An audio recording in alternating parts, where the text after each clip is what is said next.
సింగరేణి కార్మికులకు ఏ కష్టం వచ్చినా ప్రభుత్వం అండగా ఉంటుందన్నారు ఎంపీ కవిత. ఉద్యమ సమయంలో కార్మికుల మద్దతు మరువలేనిదన్నారు. కార్మిక సంఘ ఎన్నికల్లో టీబీజీకేఎస్ ను గెలిపించాలని కోరారు. కొత్తగూడెం వీకే7లో కార్మిక సంఘాలు నిర్వహించిన సమావేశంలో ఆమె పాల్గొన్నారు. ఆ తర్వాత రుద్రంపూర్లో ఎంపీ శ్రీనివాసరెడ్డి, మాజీ ఎంపీ వివేక్లతో కలిసి తెలంగాణ తల్లి అలాగే జయశంకర్ విగ్రహాలను ఆవిష్కరించారు.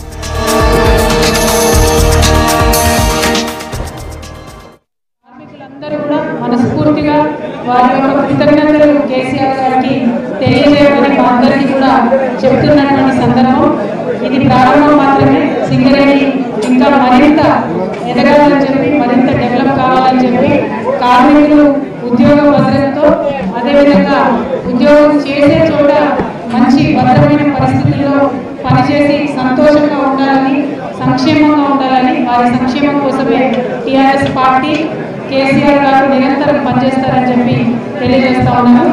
కార్మికులకు సంబంధించి ఎప్పటి నుండో పెండింగ్ ఉన్నటువంటి డిపెండెంట్ ఎంప్లాయ్మెంట్ స్కీమ్ని మేము చేయాలనుకున్నాం. అది చేయడం జరిగింది.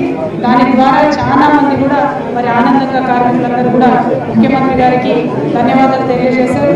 నాదొకటే విన్నపం, సింగరేణి కార్మికులు అండగా ఉన్నందుకే తెలంగాణ రాష్ట్రం సాధ్యమైంది. సింగరేణి కార్మికులు దీవించినందుకే టీఆర్ఎస్ పార్టీ వాళ్ళ అధికారంలో ఉన్నది. కాబట్టి కేసీఆర్ గారు కానీ మా ప్రభుత్వం మొత్తం కూడా సింగరేణి కార్మికుల కోసం నిరంతరం పనిచేస్తుందన్నటువంటి విశ్వాసాన్ని నుంచి రాబోయే ఎన్నికల్లో కూడా మా టీబీజీ